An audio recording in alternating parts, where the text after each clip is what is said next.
Olá, sou o professor Isaías do componente Filosofia e hoje, dentro deste caminho maior de trabalho, que é relacionado à questão da humanidade e natureza, interações e perspectivas de um futuro sustentável, iremos trabalhar sobre duas teorias da indústria cultural.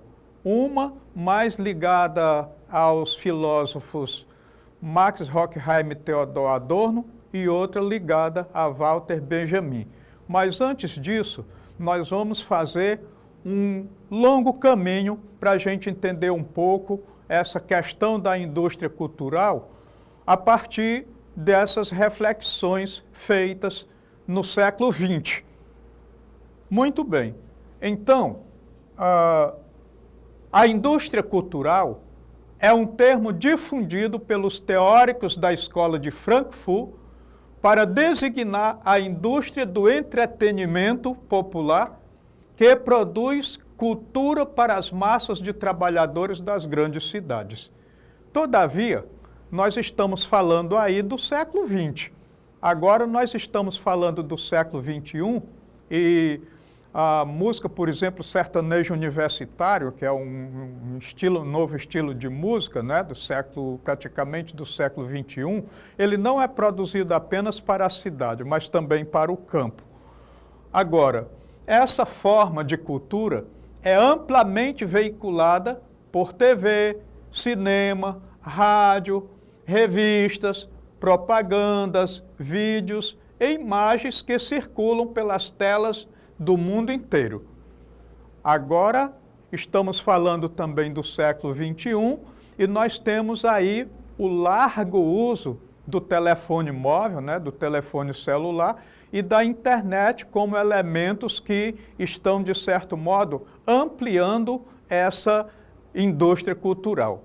Agora, são exemplos de produtos da indústria cultural, filmes, propagandas de TV, telenovelas, campeonatos esportivos, shows musicais, programas de rádios, livros, discos, etc. A gente vê que o linguajar ainda é muito voltado para o século XX, porque é quando essa teoria ela foi, de certo modo, colocada em ênfase pelos filósofos da Escola de Frankfurt. Então, mas hoje nós temos outras modalidades que vão também fazer parte dessa coisa divulgada, desses produtos da indústria cultural. Então, esse conceito foi criado quando? Na década de 1940 pelos filósofos alemães Max Horkheim e Theodor Adorno. Agora, a Escola de Frankfurt ela foi fundada entre a Primeira e a Segunda Guerras Mundiais. Então, nesse aspecto, eles começaram a difundir outros tipos de pensamento e a divulgar algumas reflexões, por exemplo, sobre o marxismo. Mas, em 1940, esses filósofos, eles criaram esse termo indústria cultural para falar desse fenômeno que estava surgindo naquele momento aí no século XX. Agora, a imagem que nós temos aqui, ela é bem sugestiva. Ela já dá um indicativo de que modo a indústria cultural ela pode ser nociva para as pessoas. Então, conforme a teoria da indústria cultural, o consumismo e a valorização das coisas materiais acima de outras qualidades sustentam o capitalismo e impedem que a classe trabalhadora consiga de fato ser livre. Então, de certo modo, a classe trabalhadora é acorrentada e é direcionada por todo esse aparato criado pela indústria cultural. Agora, a ideia é que ela sempre mantenha um desejo pelos bens de consumo, ainda que não necessite deles para sobreviver. É aquela ideia de que se compra aquilo que não precisa, muitas vezes com dinheiro que não tem, para mostrar para quem não está muito interessado em ver. Então, essa é a ideia da indústria cultural. Agora, claro, né, tudo isso em função daquela ideia maior do capitalismo, que é o lucro. Agora, nós temos algumas considerações sobre a indústria cultural.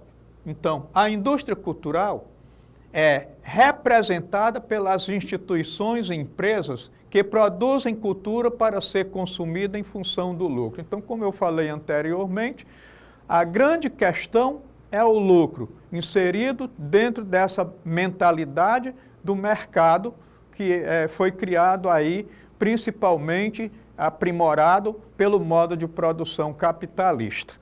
Agora, o desenvolvimento dos meios de comunicação de massa e a vigência da sociedade de consumo explicam a origem da indústria cultural.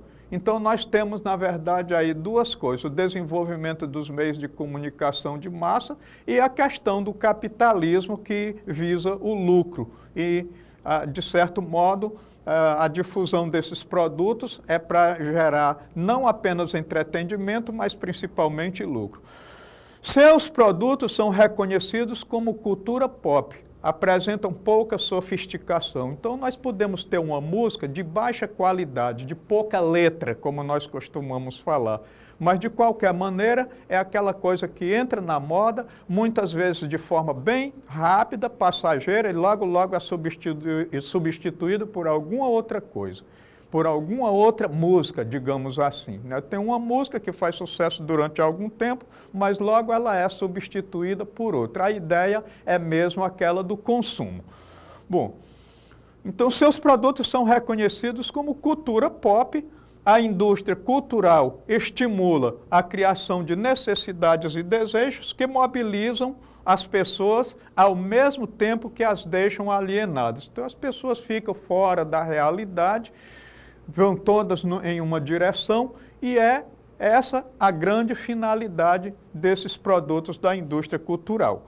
Agora, a indústria cultural, no Brasil, ela é muito recente, foi consolidada durante o período da ditadura militar. Então, aí a ditadura militar ela começou muito envolvendo a questão do rádio, por exemplo. Aliás, na ditadura civil, na época de Getúlio Vargas, eles usavam muito o rádio. Depois, pouco a pouco, no século XX, no decorrer do século XX, e com a chegada da indústria cultural na Europa, ela começa, de certo modo, a se difundir aqui também pelo Brasil, mas é principalmente durante a ditadura militar que ela vai ganhar força. Agora nós temos aqui, digamos assim, um pouco aquilo que eu chamo o coração da aula de hoje, que é o seguinte. Então, os pontos negativos da indústria cultural. Qual é o primeiro deles? Consumismo desenfreado. Então, as pessoas consomem muito, consomem aquilo que não tem necessidade, compram aquilo que não precisam. Comportamento de manada. Então, esse tipo de consumo, esse tipo de produto, essa propaganda, gera esse comportamento de rebanho, segundo a crítica do Max Horkheim e Theodor Adorno. Terceiro, falta de senso crítico para avaliar o que é produzido. Então, muitas vezes aquilo que é produzido é de baixíssima qualidade, mas o que vale é o oba-oba, a onda do momento. Então, é aquilo que pega, é aquilo que sacode as massas. É isso que vale. Agora, desvalorização dos hábitos e costumes locais. Desvalorização dos hábitos, costumes locais. Então, muitas vezes nós substituímos uma festa que é popular, uma festa nossa, por outra festa que vem de outro lugar. Por exemplo, eu não tenho nada contra o Halloween, mas nós acabamos, de certo modo, negligenciando, por exemplo, as festas juninas, que já foram muito mais comemoradas aqui no nosso contexto brasileiro, e a gente acaba substituindo por uma outra cultura.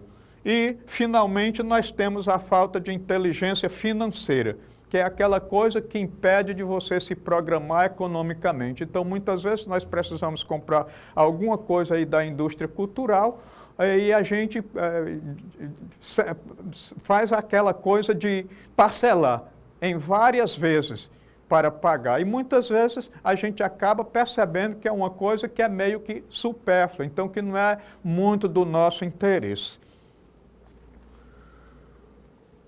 Agora, nós vamos falar das duas teorias. Como eu falei anteriormente, nós temos a teoria de Max Horkheim e a teoria de Theodor Adorno, e temos a teoria de Walter Benjamin. Então, uma teoria é a de Max Horkheim e Theodor Adorno.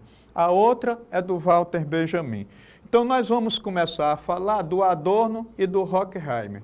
Então, eles caracterizam a indústria cultural como uma cultura que degrada o humano.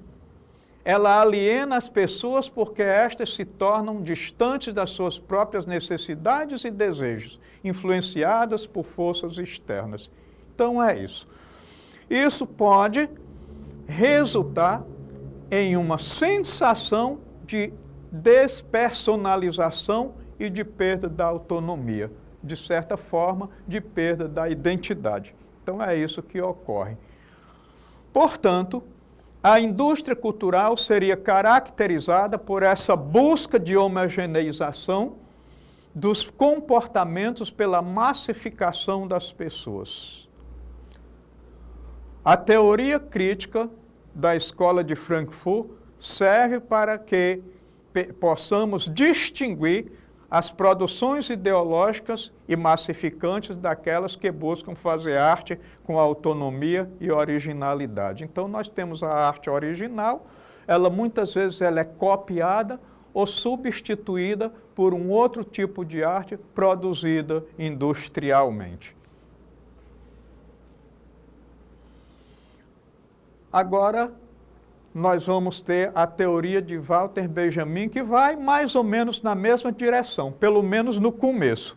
Pelo menos no começo ele vai fazer uma reflexão muito parecida com aquela de Max Horkheim e Theodor Adorno.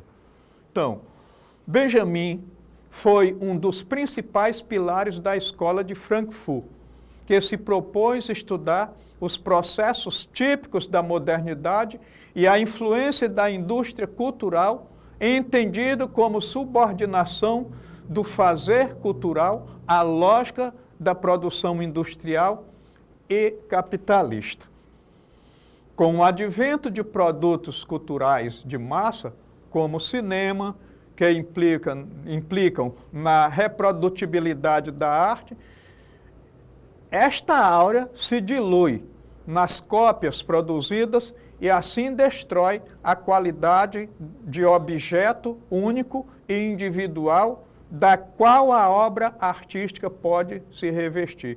Eu fico lembrando aí aquele fenômeno da época do CD.